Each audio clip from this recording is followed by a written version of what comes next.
आजच्या व्हिडिओ लेक्चरमध्ये आपण कॉर्पोरेट अकाउंटिंग या विषयामधील डिबेंचर्स या टॉपिकमधील प्रॉब्लेम नंबर 11 सोडवणार आहोत। यामध्ये आपण आधी प्रॉब्लेम रीड करून घेऊया। Guruprasad company limited has issued 6% debentures of ₹6 lakh. It process to create a redemption fund for the purpose of repaying the loan by setting aside ₹30,000 out of the profit and invest the amount in 5% government securities. या प्रॉब्लेममध्ये असं सांगितले की Guruprasad company limited यांनी 6% डिबेंचर्समध्ये 6 लाखाचे shares issue केलेले आहेत आणि त्या कंपनीने महाराष्ट्र गव्हर्नमेंट सिक्युरिटीचे जे लोन आहे ते फेडण्यासाठी प्रत्येक वर्षी 30,000 रुपये देण्याचा निर्णय घेतलेला आहे। तर या प्रॉब्लेममध्ये आपल्याला डिबेंचर रिडम्पशन फंड अकाउंट आणि debenture redemption fund investment account open करायचं आहे पहिल्या 3 वर्षासाठी। तर आपण आता प्रॉब्लेम सोडवायला सुरुवात करूया। प्रॉब्लेम सोडवताना आपल्याला 2 अकाउंट्स ओपन करायचे आहेत in the books of Guruprasad company limited. म्हणजे गुरुप्रसाद कंपनी लिमिटेड हे एक लेजर अकाउंट ओपन करायचं आहे। त्यानंतर debenture redemption fund investment account हे सुद्धा अकाउंट ओपन करायचं आहे। नेहमीप्रमाणे डेबिट साईड आणि क्रेडिट साईड ओपन करून घ्यायचे आहेत। डेट पर्टिक्युलर्स रुपीज आणि क्रेडिट साईडला डेट पर्टिक्युलर्स रुपीज असे कॉलम तयार करून घ्यायचे आहेत। या आधीच्या व्हिडिओ लेक्चरमध्ये आपण असाच प्रॉब्लेम सोडवला होता, पण त्यामध्ये फक्त 2 वर्षांचं आपण इंटरेस्ट या ठिकाणी चार्ज केलेल्या होत्या। आता या प्रॉब्लेममध्ये आपल्याला 3 वर्षांचे काय करायचं आहे, अकाउंट्स ओपन करायचे आहेत। आपण आधी दोन्हीही अकाउंट ओपन करून घेऊयात। Debenture redemption fund investment account,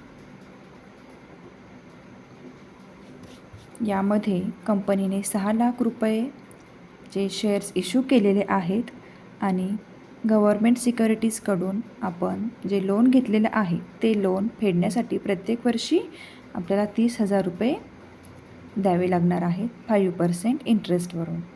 म्हणजे 30,000 वरती 5% इंटरेस्ट इथे चार्ज करायचा आहे। प्रॉब्लेममध्ये प्रिंटिंग मिस्टेक झालेली आहे। प्रॉब्लेममध्ये 10% गव्हर्नमेंट सिक्युरिटीज दिलेले आहेत, परंतु प्रॉब्लेम हा 5% गव्हर्नमेंट सिक्युरिटीजने इंटरेस्टने सोडवलेला आहे। त्यामुळे आपण या ठिकाणी 5% इंटरेस्टच घेणार आहोत। सुरुवात करूया। फर्स्ट इयर, सेकंड इयर आणि थर्ड इयर असे आपल्याला पोस्टिंग करायचे आहेत।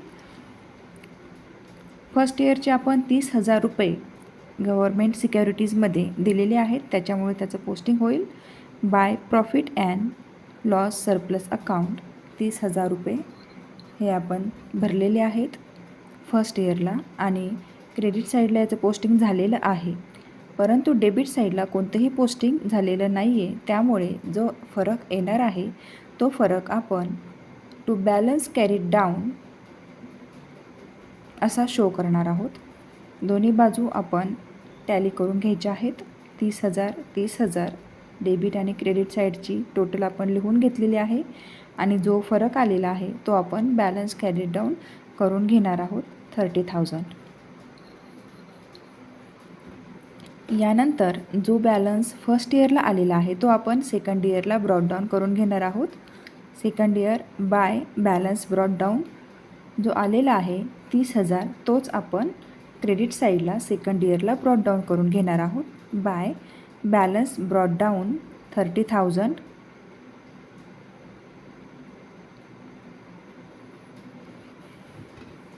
आता इंटरेस्ट आपल्याला याच्यावरती चार्ज करायचा आहे 5%। 30,000 वरती 5% इंटरेस्ट चार्ज केल्यावरती अमाऊंट किती येते ते आपण पाहूया, किंवा तुम्ही कॅल्क्युलेटरमध्ये कॅल्क्युलेशन करू शकता। 30,000 गुणिले 5% बरोबर 1,500 रुपये आपल्याला या ठिकाणी अमाऊंट इंटरेस्टची अमाऊंट येत आहे। त्यानंतर पुढच्या वर्षीचा सुद्धा म्हणजे सेकंड इयरचा दुसरा हप्ता 30,000 रुपयांचा आपण या ठिकाणी पे करणार आहोत by profit and loss surplus account 30,000. Credit साईडला कोणतेही या ठिकाणी पोस्टिंग केलेले आहेत, परंतु डेबिट साईडला कोणतेही पोस्टिंग नाही आहे, त्यामुळे आपण सेकंड इयर इथे क्लोज करून घेणार आहोत.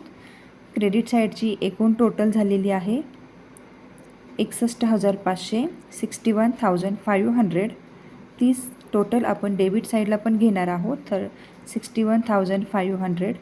आणि सेकंड इयरचा बॅलन्स जो आलेला आहे, फरक आलेला आहे 61,500. हा बॅलन्स आपण सेकंड इयरला टू बॅलन्स कॅरीड डाऊन करून मेन्शन करणार आहोत.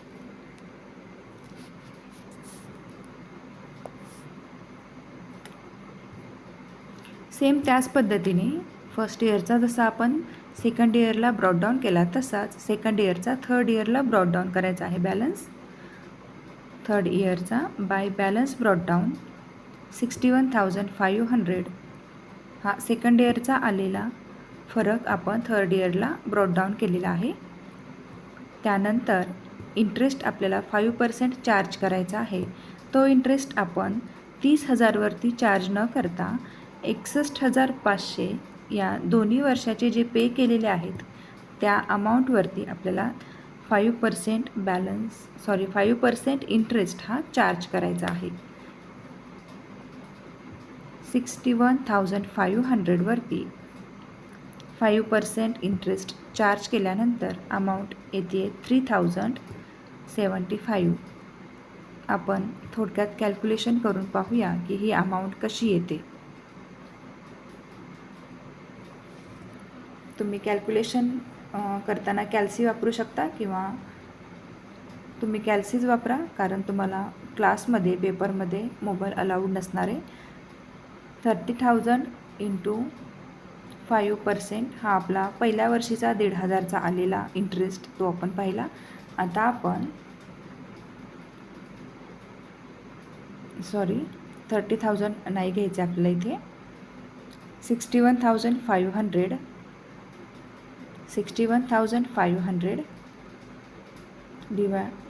इंटू 5% 3,075 रुपीज आलेला आहे. तो आपण या ठिकाणी चार्ज केलेला आहे. आणि थर्ड इयरचा जो बॅलन्स आहे, हप्ता आहे 30,000 रुपयांचा गव्हर्मेंट सिक्युरिटीजला देण्याचा, तो आपण या ठिकाणी घेणार आहोत by profit and loss surplus account 30,000.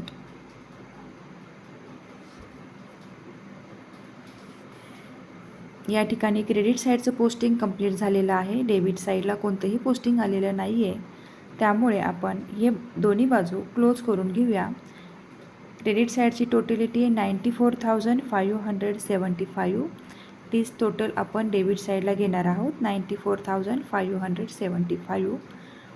Third इयरचा जो डेबिट बॅलन्स आहे तो आपण इथे मेन्शन करणार आहोत टू बॅलन्स कॅरीड डाऊन 94,575.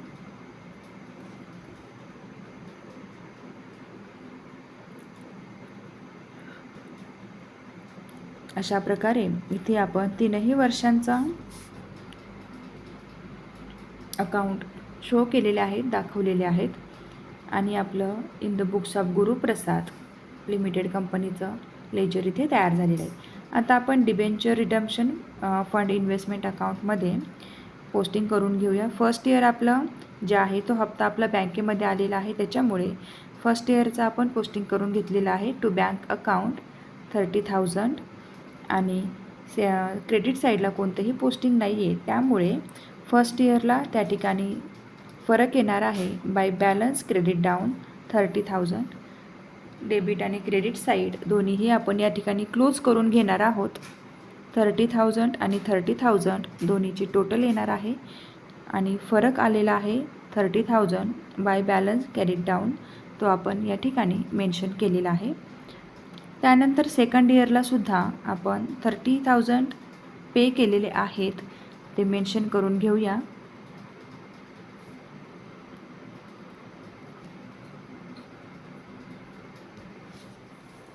या ठिकाणी second year to balance brought down जो आलेला आहे फर्स्ट इयरचा बॅलन्स कॅरीड डाऊन तो सेकंड इयरला आपण ब्रॉड डाऊन करून घेणार आहोत बाय बॅलन्स ब्रॉड डाऊन 30,000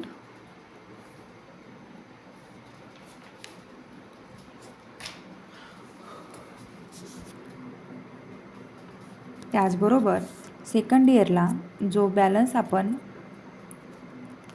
ब्रॉडडाऊन केलेला होता आणि त्याचबरोबर 5% इंटरेस्ट चार्ज केलेला होता ते दोन्हीची टोटल या ठिकाणी आपण बँकेमध्ये ट्रान्सफर करणार आहोत टू बँक अकाउंट. आपली टोटल येणार आहे 30,000 अधिक 1,500 बरोबर 31,500.